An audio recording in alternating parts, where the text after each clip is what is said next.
انسان اپنی زندگی میں کسی نہ کسی مشکل سے گزر ہی رہا ہے، یا تو اس کے رزق میں برکت نہیں ہے، یا اس کی راتیں بغیر نیند کے گزر رہی ہیں، یا اس کے دل میں اتنا بوجھ ہے کہ وہ رہ نہیں پا رہا، وہ کسی سے کہہ نہیں پا رہا، وہ رو نہیں پا رہا، وہ اپنے مسئلوں کو حل نہیں کر پا رہا۔ لیکن کیا ہو کہ ایک چھوٹا سا ذکر آپ کی زندگی بدل سکتا ہو، ایک ایسا الفاظ جو گناہوں کو مٹا دے، دل کو سکون دے، رزق میں برکت دے اور جنت کے ایک ایسے دروازے کھول دے جن کا آپ نے کبھی گمان بھی نہ کیا ہو۔ آج ہم بات کریں گے استغفر اللہ کی اور ایسے بینیفٹس کی جن کے بارے میں آپ نے کبھی بھی نہیں سنا ہوگا۔ اس ویڈیو کو اینڈ تک دیکھیں کیونکہ آخر میں آپ کو ایک ایسی بات بتاؤں گی جس سے اللہ تعالیٰ سے آپ کا رشتہ بہت زیادہ مضبوط ہو جائے گا۔ استغفر اللہ ایک چھوٹا سا جملہ، لیکن اس میں اتنی پاور ہے کہ پوری کائنات کا رب اس کو سنتے ہی خوش ہو جاتا ہے، اور اس کا مطلب ہے یا اللہ مجھے بخش دے۔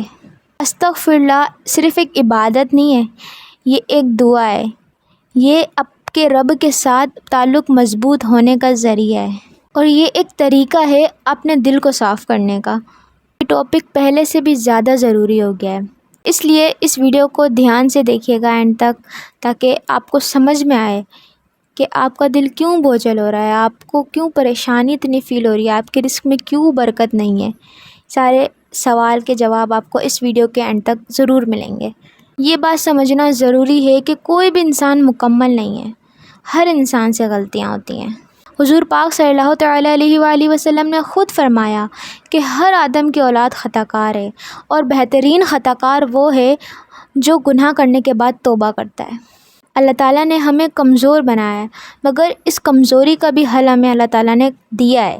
قرآن پاک میں اللہ تعالیٰ فرماتا ہے کہ انسان کبھی بھی اللہ کی رحمت سے مایوس نہ ہو۔ اللہ پاک تمام گناہ معاف کرنے والا ہے۔ یہ صرف ایک آیت نہیں ہے، یہ ان لوگوں کے لیے پیغام ہے جو سمجھتے ہیں کہ ہم نے اب بہت گناہ کر لیے ہیں، اب ہماری کوئی بھی معافی نہیں ہے۔ اللہ تعالیٰ نے ان کو کیا کہا ہے کہ مایوس نہیں ہونا اور اللہ تعالیٰ سے معافی مانگنا ہے، اور اللہ تعالیٰ معاف کرنے والا ہے۔ اب میں آپ کو وہ بینیفٹ بتاتی ہوں جو ہمیں استغفر اللہ سے ملیں گے، اور یقیناً کچھ بینیفٹ ایسے ہیں جو آپ کو حیران بھی کر دیں گے۔ سب سے پہلا بینیفٹ یہ ہے کہ گناہوں کی معافی۔ اللہ تعالیٰ اپنے بندوں کے جتنے بھی گناہ ہوتے ہیں نا، وہ اس سے معاف کر دیتا ہے۔ نبی کریم صلی اللہ تعالیٰ علیہ وسلم دن میں 70 دفعہ استغفر اللہ کیا کرتے تھے، حدیث پاک میں بھی یہ موجود ہے۔ جبکہ آپ تو گناہوں سے پاک تھے، آپ کے تو اگلے پچھلے، حضور پاک صلی اللہ علیہ وسلم کے تو اگلے پچھلے اللہ تعالیٰ نے معاف کر دیے تھے، پھر بھی آپ گناہوں کی معافی مانگتے تھے اللہ تعالیٰ سے۔ جب آپ گناہوں کی معافی مانگتے تھے، جب ہمارے نبی صلی اللہ تعالیٰ علیہ وسلم گناہوں سے پاک ہونے کے باوجود اللہ تعالیٰ سے معافی مانگ رہے ہیں، تو ہم گنہگار بندے جو دن میں صبح اٹھ کے گناہ کرتے ہیں، رات کو سونے سے پہلے گناہ کرتے ہیں، چلتے پھرتے گناہ کرتے ہیں، اتنے گناہ ہمارے ایک دن میں ہو جاتے ہیں کہ اگر ہم سوچیں بھی نا تو بہت زیادہ تعداد بن جائے گی۔ تو ہمیں کتنی معافی مانگنی چاہیے اللہ تعالیٰ سے؟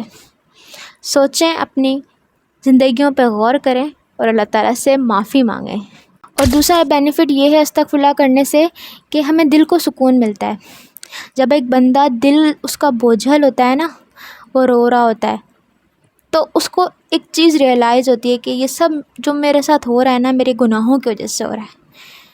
پھر جب وہ اللہ تعالیٰ سے معافی مانگتا ہے، اس کے آنسو بہتے ہیں، دل سے معافی مانگتا ہے، تو اس کا دل بہت زیادہ ہے کہ نا ہلکا ہو جاتا ہے۔ اس کے دل میں بہت زیادہ جو پریشانیاں ہوتی ہیں نا، وہ سب ختم ہو جاتی ہیں۔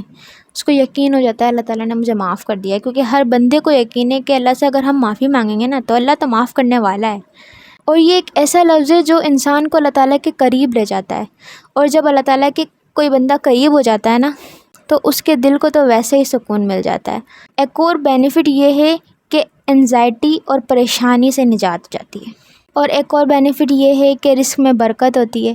سورہ نوح میں اللہ تعالیٰ فرماتا ہے کہ اپنے رب سے معافی مانگو، وہ آسمان سے بارش برسائے گا، وہ تمہیں رزق عطا کرے گا، مال اور اولادیں عطا کرے گا، نہریں اور باغات عطا کرے گا۔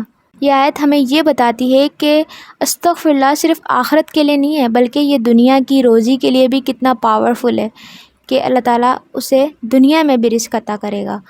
اس کے رزق میں اضافہ کرے گا، اس کے مال میں اضافہ کرے گا، اور اسی سے ہمیں مصیبت سے بھی حفاظت ہو جاتی ہے ہماری۔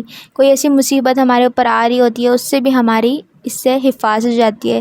ہمارا جو دل ہے نا وہ اللہ تعالیٰ کے قریب ہو جاتا ہے، ہمیں اللہ تعالیٰ کا قرب عطا ہو جاتا ہے، ہمارا رشتہ اللہ تعالیٰ سے بہت زیادہ مضبوط ہو جاتا ہے، ہم خود کو اللہ تعالیٰ کے بہت قریب محسوس کرتے ہیں۔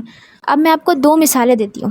پہلی مثال کہ حضرت نوح علیہ السلام نے اپنی قوم سے کہا کہ تم اللہ تعالیٰ سے معافی طلب کرو، تم استغفر اللہ کرو، اللہ تعالیٰ آسمان سے بارش برسائے گا، اللہ تعالیٰ تمہارے مال اور اولاد میں برکت دے گا، اللہ تعالیٰ تمہارے نہریں اور باغات بنائے گا۔ اور دوسری مثال حضور پاک صلی اللہ تعالیٰ علیہ وآلہ وسلم کی، جو گناہوں سے پاک ہونے کے باوجود استغفر اللہ پڑھا کرتے تھے روز۔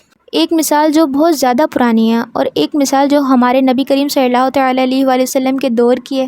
اس سے ہمیں یہ پتہ چلتا ہے کہ اگر کوئی بندہ گنہگار نہیں بھی ہے نا، اگر اسے لگتا ہے کہ میں گنہگار نہیں ہوں، ویسے تو ہر بندہ سے ہو جاتے ہیں گناہ، اگر اس کو لگتا ہے کہ نہیں ہوں میں گنہگار، نہیں ہوتے مجھ سے اتنے گناہ، تو اس کو بھی اللہ تعالیٰ سے معافی مانگنا کتنا ضروری ہے، اس کا بھی معافی مانگنا اتنا ہی ضروری ہے جتنا گنہگار کا معافی مانگنا ہے۔ میں آپ کو یہ بتاتی ہوں کہ استغفر اللہ ہمیں کب کب پڑھنا چاہیے۔ استغفر اللہ ہمیں صبح اٹھنے کے بعد پڑھنا چاہیے، ہر نماز کے بعد پڑھنا چاہیے، سونے سے پہلے پڑھنا چاہیے، اور اگر ایسا بھی کچھ نہیں ہے، نہیں پڑھ پاتے، تو دن میں کسی بھی ٹائم 10 دفعہ تو ضرور پڑھیں۔ یاد رکھیں تعداد ضروری نہیں ہے، کاؤنٹنگ ضروری نہیں ہے، بس یہ ضروری ہے کہ کوئی بھی کام اگر آپ کرتے ہیں تو مستقل مزاجی سے کریں، کم کریں مگر روز کریں۔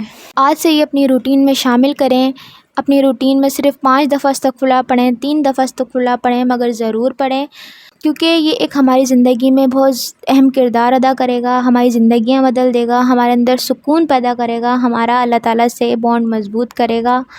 اور اگر آپ کو میری ویڈیو پسند آئی ہے تو ویڈیو کو لائک کریں، کمنٹ کریں اور شیئر کریں، اور یہ ویڈیو اپنے کسی فرینڈس کو ضرور بھیجیں تاکہ اس کو بھی ان سب چیزوں کے بارے میں پتہ چلے، وہ بھی اپنی زندگی میں اس کو اسٹارٹ کرے، اور یہ آپ کی طرف سے صدقہ جاریہ بھی ہوگا۔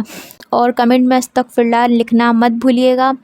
میرا چینل سبسکرائب کر لیجئے تاکہ آگے آنے والی ویڈیوز آپ کو ملتی رہیں۔ السلام علیکم ورحمۃ اللہ وبرکاتہ۔